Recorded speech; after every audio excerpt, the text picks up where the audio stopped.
देखिए, ऑब्वियसली सी बात है कि इस वीडियो में पावर स्टार के बारे में ही बात किया जाएगा। तो पावर स्टार के बारे में यही बताने के लिए आज हम ये वीडियो बना रहे हैं कि आदि शक्ति एक फ़िल्म है जो कि बहुत बड़ा भोजपुरी इंडस्ट्री का कंपनी है।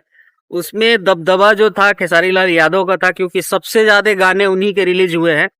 पावर स्टार के मेरे ख्याल से 1 से 2, ज़्यादा से ज़्यादा 3 या 4 गाने रिलीज़ हुए होंगे। और खेसारी लाल यादव का बहुत सारा गाना आदि शक्ति से हुआ है, क्योंकि पवन पांडे खेसारी लाल के करीबी है और पवन पांडे आदि शक्ति के नज़दीकी में है।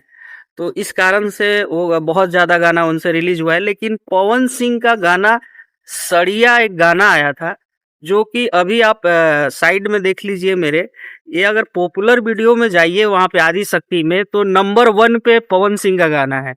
तो भाई आदि शक्ति के लिए अभी तक सबसे बड़ा जो सिंगर हो गया है, अभी से पहले खेसारी लाल यादव थे, लेकिन अब से पवन सिंह हो गया है। 400 मिलियन पार कर चुका है ये गाना, और ये अपने आप में एक रिकॉर्ड हो चुका है भाई। तो पावर स्टार हर तरफ से पछाड़ रहे हैं और हर तरफ से पटकनी दे रहे हैं, और सामने वाला सिर्फ और सिर्फ विवाद करने की कोशिश में है, लेकिन इससे कुछ नहीं होने का। पावर स्टार दिन प्रतिदिन तरक्की किए जा रहे हैं। भाई लोग, आप लोग का क्या राय है? आप लोग अपना राय कमेंट में जरूर दीजिएगा।